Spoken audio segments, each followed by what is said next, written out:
top of the table. Canadian actor Anna Paquin once said, "Stubborn people get into a lot of trouble, but they also get things done." Now, if we were to share this quote with the parent of a young adult or a 10-year-old, then they might beg to differ. They might share how their kid is stubborn, but not as much productive. And this is precisely our topic of discussion on top of the table today: how to deal with your child's stubborn behavior. Hi, my name is Sheetal Sharma, and I'm your host and also the head of content at United We Care. And with me today, I have Prithika Nair, a parenting coach with more than 6 years of experience, and also my regular partner in crime, Jaswandi Sehesrabudhe, who is also our in house clinical psychologist. Welcome, ladies. Thank you. Thank you, Sheetal. Hey, Yashitil, thank you so much. And yes, we are the partner in crime. Yes, Jaswandi. So, Prithika, coming to you, Yeah. you know that I'm a mother of a toddler, and honestly, apart from the sleepless nights that I have feared and I have battled in the first few months, the second thing that I fear the most is when my daughter grows up. And what if she becomes stubborn? The biggest nightmare that I have is that my daughter is standing there outside some, toy store and throwing a fit and crying, and I'm unable to pacify her. Yeah. And this is the first nightmare that I get. Now, how do I deal with that? Okay. I think you're getting these nightmares, Sheetal, because you've seen people around you deal with such experiences on a daily basis, if I'm not mistaken. So, this is why people get these images and they have these fears in their mind. But the fear is not unreasonable, it's not invalid. And it's good to have that concern in your mind right from the beginning, because all of this can be prevented at a very early stage. When you start parenting your children right from a young age, that is when all of these behavior patterns, stubbornness, and saying no to things, and all of that can be avoided at a very, very early stage there. So these are experiences which parents have. You're not wrong. I myself have seen parents standing in the middle of a mall with children, holding on to their feet, and they literally have to drag the children along with them because they just don't listen. It's very important somewhere to understand why the child becomes like this, what they're feeling inside them, and all of these things can be prevented. But do you think, when you say that you have to start early, do you think my kid is 7 months old? So can we Oh, start as okay. young as Probably from 1 year, yes. So right now also, it's not like what happens is the way you talk to your child, the tone that you use, the words that you use, all of that your child is registering even now, even from the age of 6 months. Okay, so right that? now the way you talk to them, the way you see, it's very easy when the child is up to 1 year old, because mostly we would talk to them in a pampering way. We'll all be very cuddly, and all those that love language, and cooing the child, cooing in front of the child, all of that is very normal. The problem starts once they get on their feet, pulling stuff, throwing around stuff, not listening to instructions. That is when normally the parent would start yelling at the child. They would start showing aggressive behavior sometimes, and this is what the child starts picking up on. This is what starts creating those triggers in them, and that's when all the problems start. So it becomes like the whole cycle starts off right from that age. This is where little bit of mindfulness, or as we call it these days, mindful parenting, that is where it comes to help. Now, just one thing, coming to you, I understand when you grow up and become stubborn as a result of various triggers that that you've, or experiences that you've had as a young adult or a child, but how does a kid who's 4 to 5 year old become this stubborn? Is the parenting style, like Prithika mentioned, a major cause for it? So, Sheetal, first I would like to share one of my experience. And when you said you get nightmares, I'm sure my sister also is a parent of a 1.5-year-old child, and she keeps on telling me, Jazz, there's something that you need to do with my kid. Like, he just sits on the ground and just starts crying, throws a tantrum, and I get so embarrassed. Mm. And that's when I realized, Sheetal, the way you parent your children, makes a lot of impact. When I say parenting style, as Pratika rightly mentioned about mindful parenting, Sheetal, basically it's not one parenting style that suits everyone. Correct. It is just the situation that you need to change your parenting style. You cannot say that, okay, I am a X type of a parent. No, Hmm. it depends completely on the situation or the episode that you actually like take up the next parenting style, because that is the best way that you can deal with the child. And when you say, Sheetal, how does a 4 5 year old child become stubborn? Not just parenting style, but the environmental triggers also matter a lot. Sheetal, you might have seen these kids, young 4 5 year old children getting stubborn only in particular situation. Hmm. Now, if you ask me why does that happen, because there is some environmental trigger there, and not just the parenting style, but the child knows, okay, if I do something here, is when I might be getting XYZ. So basically, this is the conditioning that the child has. And as Pratika rightly mentioned, the child starts understanding the way you talk, the way you behave with him. I guess from 1.5 year old child also starts to understand how to actually, I'm using the word, but how to actually manipulate a parent. Absolutely. I agree. I second that. And Pritika, when we talk about parenting style, would you have some tips, for, especially young kids, like maybe 4 years and under 4 years kids? How do parents ensure that, this window of 1 year to 4 year, you make a kid, or, you parent a kid in such a fashion that the kid doesn't kind of get into this stubborn behavior or becomes extremely adamant about things? Yeah. So, Sheetal, what like how Jaswandi mentioned that there is no specific parenting style. It's not like when you become a parent, you start saying this to yourself that, okay, I have to be this kind of a parent. No. But then there are certain things which if you keep in mind on a regular basis, you are sure to raise kids who listen to you, who are disciplined well, who are also like emotionally they know how to regulate their behavior both in public as well as inside the house. There are certain things which can be ensured. So number one is that parenting is always like a it's like how I say, it's a two-way communication street. Okay, so it's not always like, it's very natural for a parent to feel that it's a child and it's absolutely helpless. So, and also that they don't know anything much. And this is why, like how Jaswandi shared one of her experiences there, that the child is lying on the floor or sitting on the ground and crying and yelling and all those sorts of things. That I would say is a clear example which I come across almost on a daily basis with my clients, wherein it's a classic example of the child has not been heard enough, you know. So it is more like you talk and you also listen to the child, and this you can start right from the age of 2 or 2.5, when you feel that the child has started expressing or saying a few words, saying a few sentences. This is when you can start talking to children in a way where you know that they would start talking back to you. Okay, so it's not always like do this, do that. I told you to fold your blanket. I told you not to make a mess here. That is one way communication where you're only in that mode of giving instructions all the time. So, parenting is also about listening to what the child feels, also giving them certain how we say, a certain amount of freedom wherein they can also say what they want. They can also do sometimes the things that they want to do. It's basically maintaining a balance. It's like I listen to you and you listen to me. Okay, and talking about the most common mistakes that parents made, which are, like the top three mistakes that possibly parents make, which you think that, they need to fix in case if they don't want their child to get into this stubborn behavior. Correct. So first we understand, why does the child become stubborn? It's not like one sudden day, they would get up and they would start feeling that, okay, today I'm not going to listen to anybody. Happen what may, whatever they may say to me, I'm not going to listen to them. It doesn't happen like that. It's a consequence of a couple of years.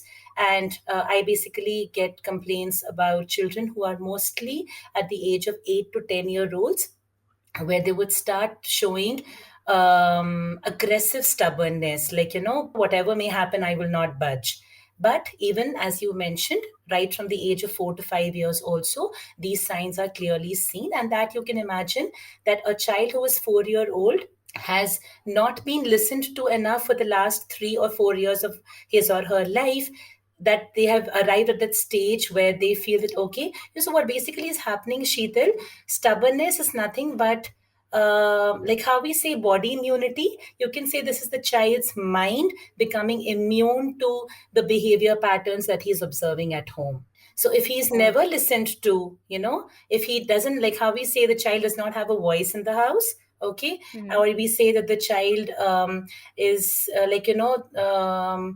the parent is just too busy with their own everyday schedule, that they don't have enough time to spend with the child. And when I say time, I don't say that you have to spend the whole day. I always focus on quality time with children. So and because I myself am a busy mother to two children, I can tell you that just 10 minutes with your child, like, I'll be honest here, before I started this podcast, I knew that I'd be away from my kids for at least half an hour, and I know they'll create a scene out there. So I gave them just 10 minutes of my time. I played a short board game with them before I logged on. So these are simple things which you can do, making the child feel loved.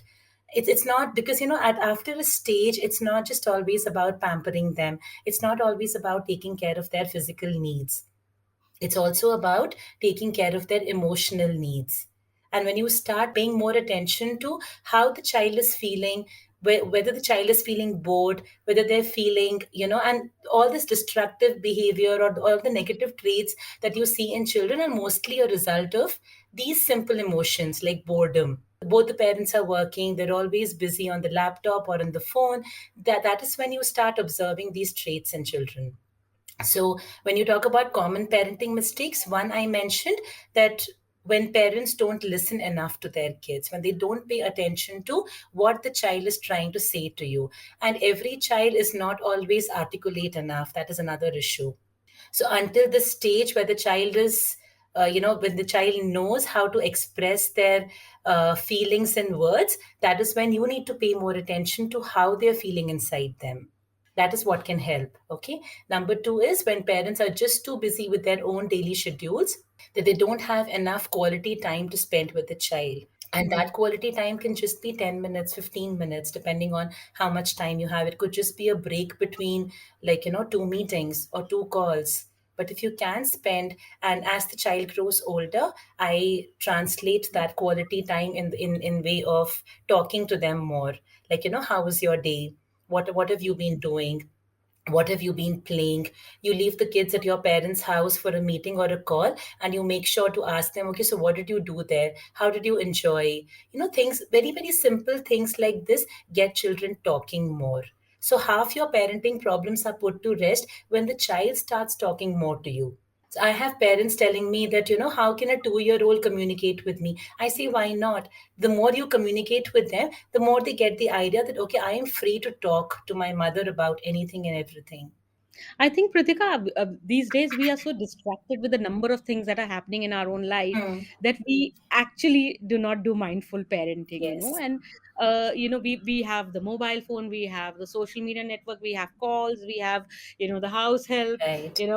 as women we have work, Yeah, and we are juggling so many hats that correct. it becomes very difficult for us, and that is the reason why we probably are unable to listen to the language of the child, right? Absolutely. I totally agree with that. That's, and I always talk about, stuff which you can do practically, Sheetal. I mean, I'm not talking like, okay, leave your job or leave your housework and go and sit with the child all day. That's not practically possible. I know that as a mother as well.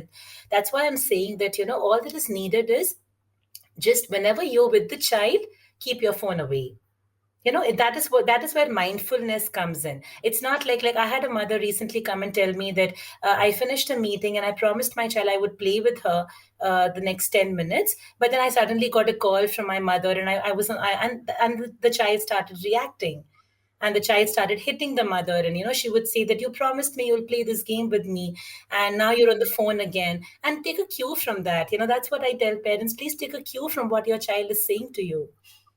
And I tell you, Sheetal, I think we were like very different children, but I see children these days, they are so open about what they feel. They have no mincing of words. They don't mince True. their words. You have 4 year olds, you have 3 year olds come and talk to their mothers like, you're always on the phone. I don't think you love me. Things like that, which are very, very strong emotions and very strong way to express those emotions.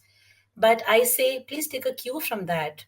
So, Sheetal, I would like to add here one more thing. One mistake that I have seen many parents do get into is not having emotional availability.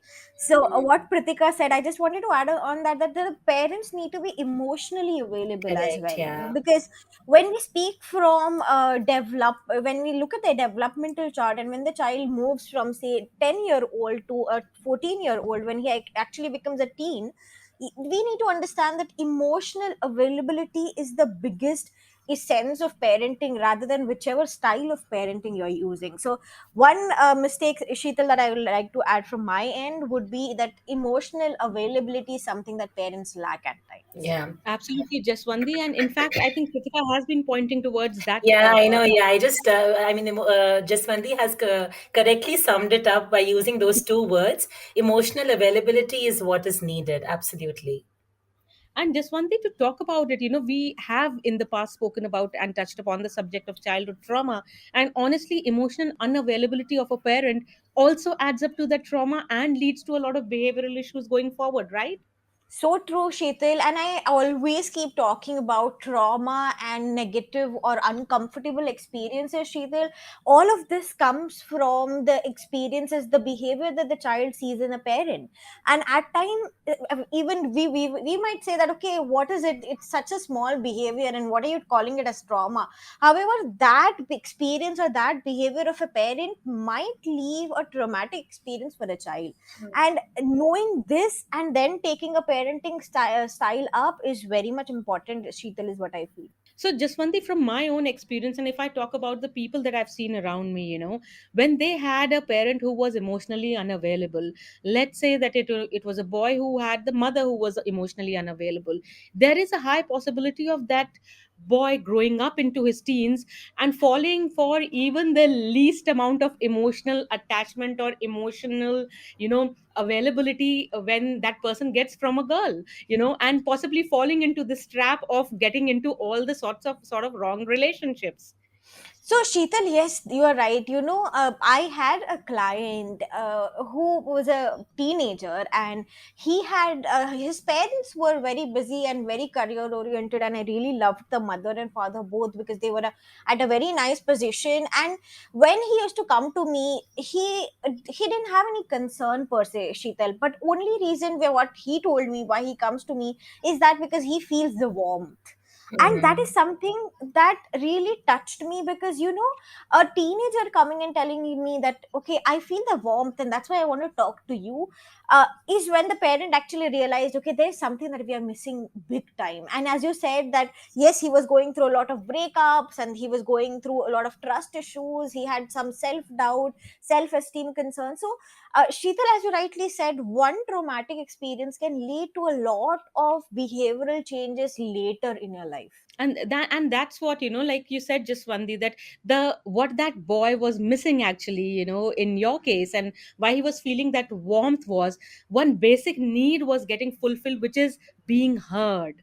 And So that is what Pritika has also been saying, throughout, that your child, ever since the child is 2.5 year old, he or she needs to be heard, and that is so important. And if I may add to what Jaswandi just mentioned, Sheetal, that I've seen the other side of the behavior as well, wherein one is that the child feels the warmth, and they start, like how Sheetal mentioned, that they start falling for the least amount of whatever emotional connection that they start feeling, especially with the opposite gender. I have seen the other side of the coin as well, wherein such kids who have not been emotionally satisfied in their childhood, as they grow older, they themselves start feeling emotionally detached to the others around them. So as they Mhm. grow into adults, and then when they become parents, because most of your parenting is also a fallout or a consequence of how you have been raised as a child yourself. I mean, we don't realize it very often, but it's always there in the subconscious mind. And this is where mindfulness can play an important role, because you might have been a victim of bad parenting, if I may use a strong word like this. But also I know that this happens in reality. So you might not have been a like a fallout of good parenting yourself, but then you promise to yourself to do much better with your own children.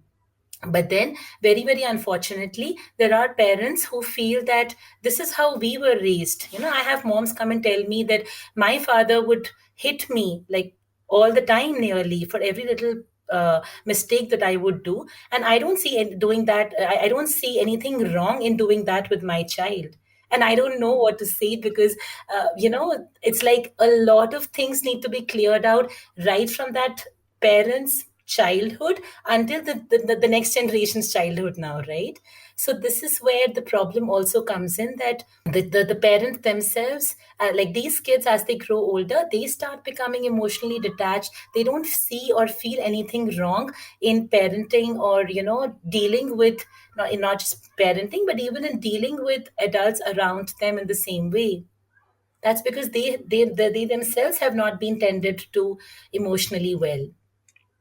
And Pritika, for that, I think that the first step, like you said, is accepting and understanding that there was something wrong in the way that you have been parented, and therefore you don't parent your child the same way. Yeah, but unfortunately, it's not very easy to determine that also, Sheetal. Like, Hmm. if I come and ask you, you wouldn't know. I mean, everybody loves their parents, everybody knows. Yes, but then there are certain traumas, as Jaswandi mentioned. If you have been through a certain trauma in your childhood, which still sticks on to your memory, that is something which you wouldn't want to be repeated with your child. True. So, thankfully, people are becoming more aware of such things now. That's right, Pritika. And see, we have spoken about, like younger kids. But what about older kids or young adults? I think that dealing with stubborn behavior needs a completely different approach out Yeah, there, right? absolutely. So if you've not been doing your homework with young children when the child was young, it's like a whole new ball game altogether. It's like now correcting things from the scratch for a 10 to 12-year old, or even beyond that, like we say teenagers, it's even more difficult. It's a very very difficult strategy there, but again, a lot of things can be corrected with simple techniques like communication. This is like the core of good parenting. So if the child is stubborn, I know it is very easy to lose your cool. I know it's easy to be aggressive, be violent, sometimes even. But then what is important is, if you consider it like like how we say a project that you take up in a company which has been completely wrecked up for the last 10 years of your life, okay, of your stay in the company, and now you're in charge of that project. So you don't just completely give up on it, do you? You work for that company, you take it up like your responsibility. Consider parenting a like a messed up child who has these negative personality traits in them at the age of 13, 14, or even beyond. It's like taking up that kind of a project. You cannot give up on it so easy. So what you can do is, you need to be a little more patient, okay? You need to start understanding things from their perspective. Two things that work well with young adults is communication and understanding. So it's Hmm. always a balance between the two. You understand them a little, you try to see things from their point of view, you try to figure out. And sometimes, it's always good to also feel that you were also there at some point of time in your life. And we all have made mistakes. So nobody is perfect. So why expect that kind of perfection from these young adults? So, Sheetal, I would say, to just sum up, can be majorly like work in progress. When you see a construction site, okay, you need to be cautious when you go through it. Yeah. So, it's basically work in progress. Many people, parents of young adults, especially teenagers, say that, okay, you know what, parenting my teenage child is like walking on the eggshells. It's so difficult. I say something and everything gets messed up. But Sheetal, I would say it is, as Prithika rightly said, two important aspects would be communication, acceptance, and also giving some space.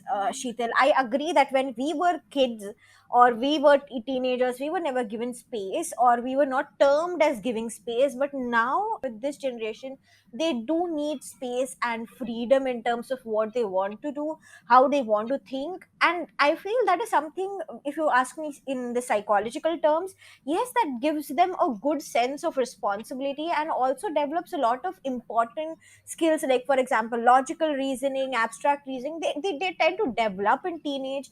And if as a parent you can give them that scope or space to learn through their experiences, it's nothing like it. Absolutely, I agree, Jaswandi, and it is extremely important. I don't think that there is anything wrong when a kid is asking for space, because I think we as parents also sometimes forget that these kids are individuals as Mm, well, right? right. They have their own personality traits, they have their own ways of thinking, they have independent thought, independent opinions, and we need to respect that. Correct. Yes. So Sheetal, I'll give you one example. I'm also working as a career counselor, and then there was a one boy who came to me for consultation, and I just asked him one question. Okay, if I have to ask you to talk about 5 minutes, what will you talk about? And the first thing that he told me, Sheetal, was that I will ask you to tell my parents that please give me some space.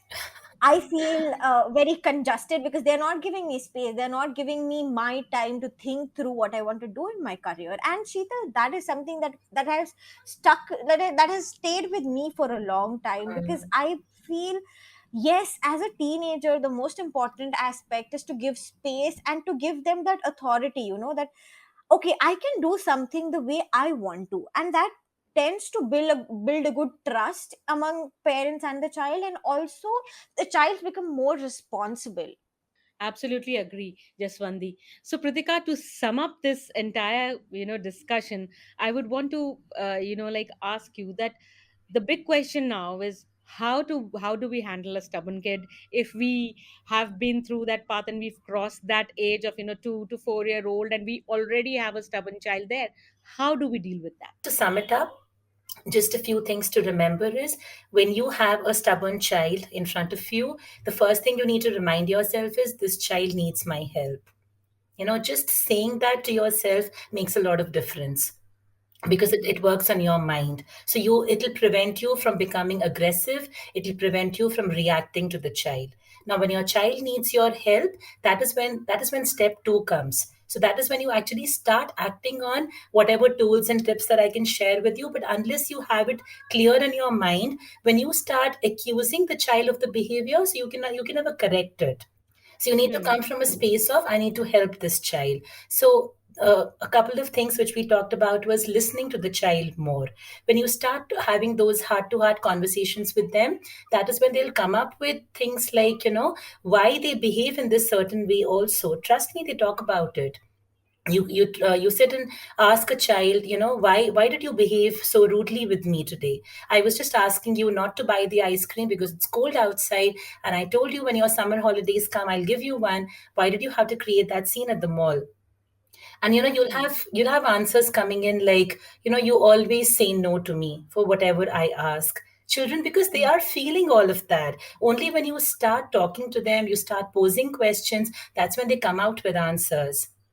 So this is why I say two-way communication is very important. You need to give them that space to actually, space. Like when I say space, it means physical space here. So give them that environment where they can actually start and expressing their feelings. Another thing is always maintain a balance between keeping a certain amount of control in your hand, but also delegating that little bit of control to the child also. Okay, so it's like, you are, and that is like how Jaswandi rightly mentioned, when you give them freedom, along with it comes responsibility. And it's not always with young adults, it starts even with young children. They also Hmm. need that space, that freedom, that freedom of choice, like we say. So it's not always like, okay, right now you have to do your homework and your TV time comes in later. It's also about, how about you watch 10 minutes of TV and then you get back to doing homework, and then maybe I could take you out for like to the park or something like that.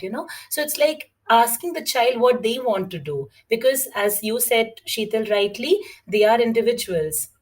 Even a 4-year-old is a young individual, and this autonomy, or this there's this assertion of independence starts right between the age of 18 months to 3 years.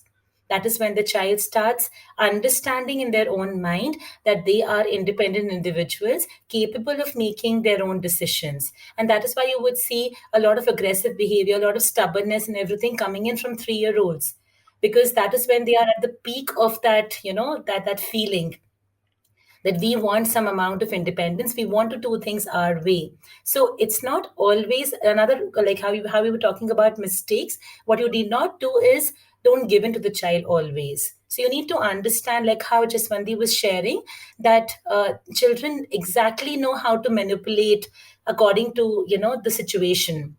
So never feel embarrassed, even when you're in public. Your child is acting stubborn. You have 100 eyes looking at you, but remember there is that pair of eyes, just those two eyes of your child, also looking at you at the same time. So you know what your child is looking at? He is looking at 100 people looking at us, and the mother getting a little uncomfortable. That is when Hmm. the child starts sensing that, okay, this is the time to like strike the rod when the iron is hot.